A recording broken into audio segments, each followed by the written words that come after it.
Yeah, hi there, Gloria. This is Michael, and I am one of the American Culture and Language program instructors, and you have an interview that you want to do. So right now, I'm going to go ahead and get the professor interview questions out of the way. So here we go.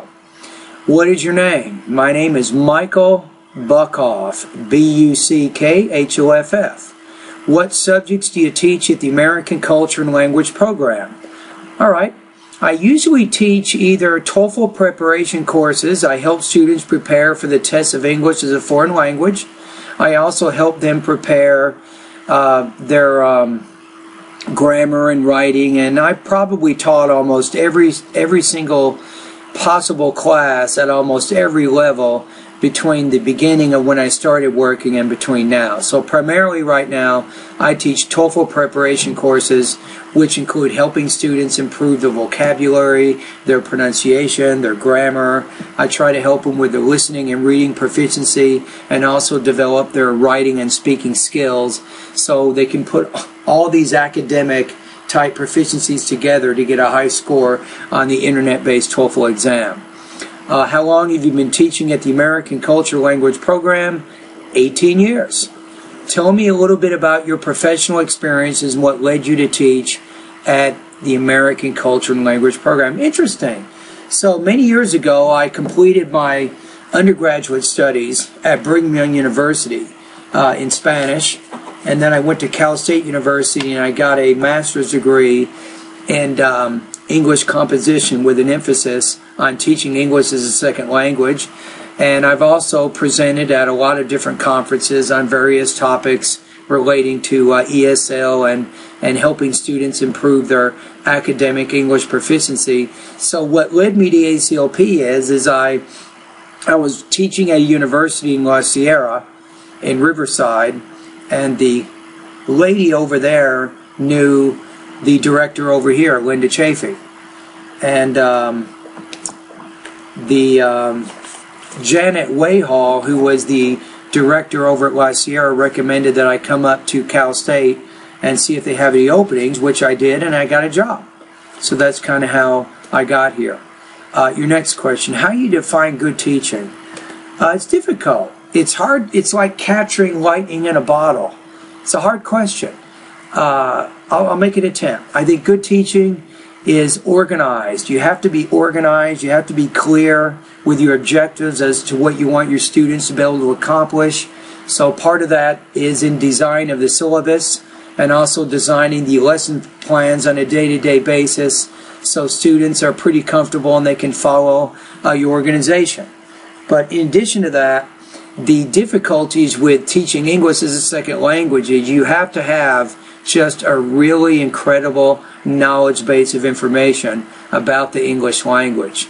I mean, they can ask all kinds of different questions about grammar, about vocabulary, about writing, about every imaginable thing about English they will ask.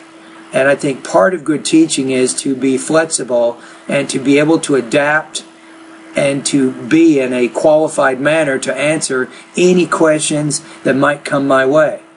So part of good teaching, I think, is being respectful. This is very important. We teach students from many, many different cultures. And we have to be careful that we respect everybody. We treat them all as equal. And no one culture is better than any others. And the students can tell that we care about everyone. And we're fair in our grading. Okay, your next question. Describe your teaching style and your teaching philosophy. My teaching style, depending on what I'm doing, is probably more of a Socratic or a Platonic type question-answer type thing. So I do like to ask a lot of questions about the language, about reading or writing, whatever it is we're dealing with. For example, this morning, I wanted to focus on grammar and vocabulary, and what I did is I'm teaching the level 6 students who are very, very high in their English proficiency, and we took a reading assignment from their writing book, and we spent about 70 minutes reading, going through that article, looking at the word choice, the sentence style, the punctuation, and all the other characteristics important to helping this writer express her ideas effectively. So that's what we did. So I just asked a lot of questions. For example, when we're looking at the first paragraph, I find a student, I would say, why does the writer use the word in contrast in that paragraph? Or how does the writer use punctuation in paragraph 2 to separate the different ideas? And of course, the answer to the second question was the semicolon, and it was the writer was using the semicolon to separate different categories A, B, C, D, and so on. So part of my teaching style is a lot of question-answer type approaches. I want to really engage my students in critical thinking. I want to push them beyond their current level and to help them get better in their English proficiency. So a lot of students will tell you, I'm tough, I'm hard, but hopefully they're learning and they're improving and they're moving forward, which is what I want them to do. My ultimate goal is, part of my philosophy, I think, in teaching, is to help prepare these students for their undergraduate and graduate studies that they will encounter in the not-so-distant future. So that's all part of it. Part of my teaching philosophies is to teach is to learn twice. I think as teachers, we're constantly learning as we interact with our students. I mean, they're always coming up with new ways of saying things, or they have new questions I haven't had before in a previous quarter. So it's all about interacting and involving myself with my students. And that's all part of my philosophy. My teaching style, too, is I'm a little bit organized, probably over-organized. I'm extremely organized. So my syllabus typically will be 10 or 12 pages long. It'll even break down on each day exactly what we want to do on those days. Okay, your next question. How do you feel your teaching style, maybe I should move this one here. So it says, how do you feel your teaching style can serve students while integrating to American culture and the Yasuda Center's culture? Part of my teaching style, I think, is I'm open. They know they can ask any question about anything. And because they do have questions about American culture, and particularly a lot of my focus is academic culture here in the United States, I feel that my teaching style allows them to be open to ask questions so that they can get answers to those questions to help them better assimilate to American culture. And even the Yasuda Center's culture, because part of our Yasuda Center culture, we have these ideas where we want to encourage students to be on time. Here, let me bring this back. Hold on.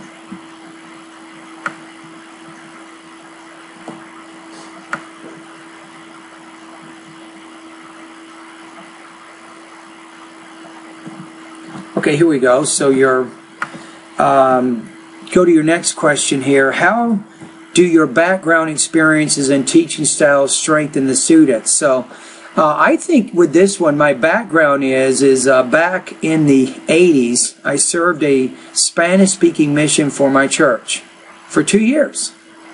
And all those 2 years, I had to learn Spanish as an adult. I had no idea anything about this language, so it was very, very tough for me to learn the language. So I feel that background, that experience of learning Spanish as an adult, of being a second language learner, I think was very, very integral in helping me strengthen my own students, because they also battle, with learning English. It's very tough. They're trying to master the writing and the reading, and they try to improve their listening and grammar and vocabulary. And I remember when I had to do all those things, so I have a pretty good idea of what it takes. So I have to continue to motivate them so they feel inspired, they can continue to practice and get better. Okay, so that would be my own background experiences and teaching styles. So my teaching style, I think, because I do have a kind of question-answer type teaching style, and I really want to help students at whatever level they are, I hope that will help strengthen them and make them better, because I try to help them solve as many language problems as possible. Okay, your next question is, when you observe student interactions with each other, what do you see? Interesting. Sometimes with student interactions, I observe them sometimes talking with their own culture in their own language, even when they're in the class. Sometimes they're hesitant when I try to move students from one group to another. They sometimes don't like to do that. They don't like to get out of their comfort zone. So sometimes with student interactions, sometimes students don't get along. They get angry with each other, for whatever reason. So probably though the main interaction in my class is a lot of the students prefer to sit by someone who speaks their own language, and they prefer to talk to that person in their own language. Of course, my job as a teacher is to encourage them to break out of their comfort zone and to try to use English as much as possible.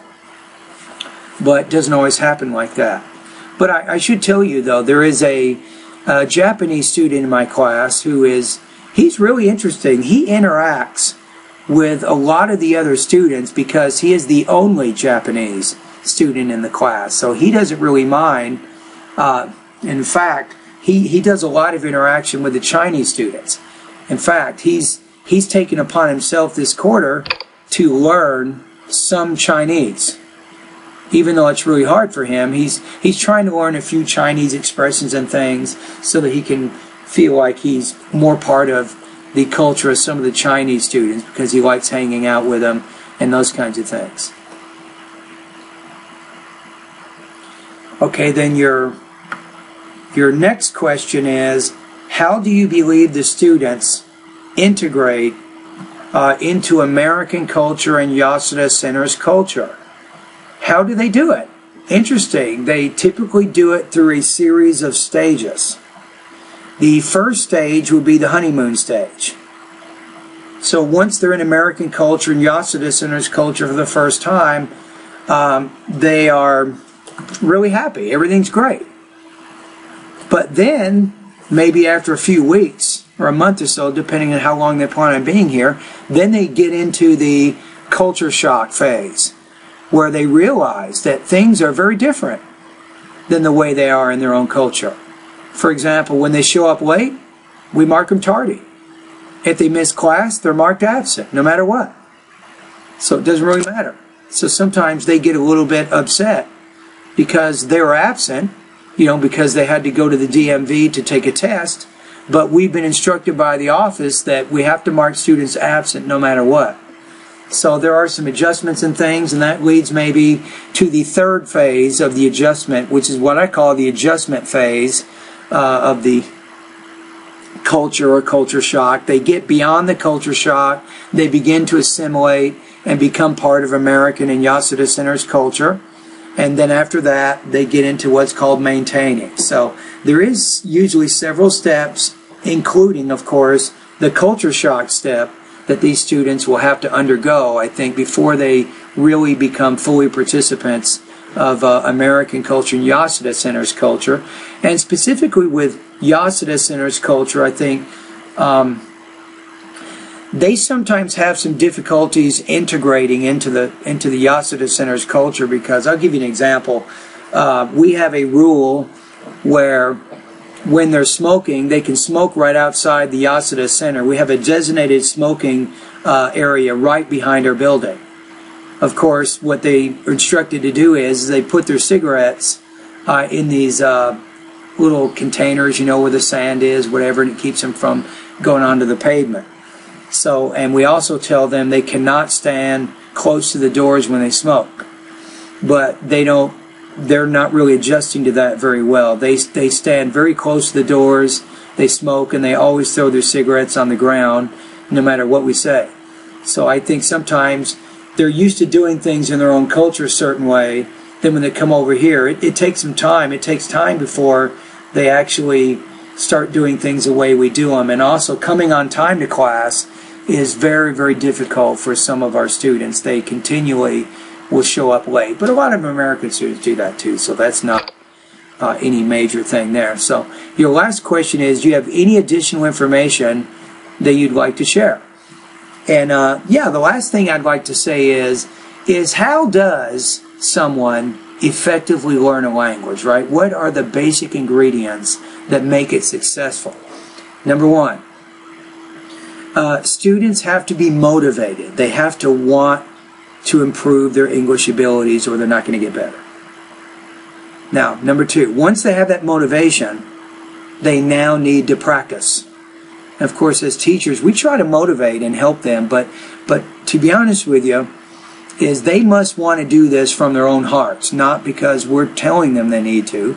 But if they enroll in our program, you know, they want to learn English, but sometimes they're doing it because their parents sent them here, but not necessarily because they want to. Now, so far, so we have the motivation is important, you have the practice is important, but the third element, this is also difficult for some of my students to understand, is time. Is you need to practice the language over an extended period of time before getting better.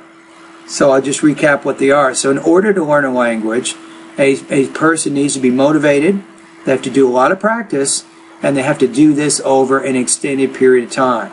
You might have seen these learn a language in 10 days thing.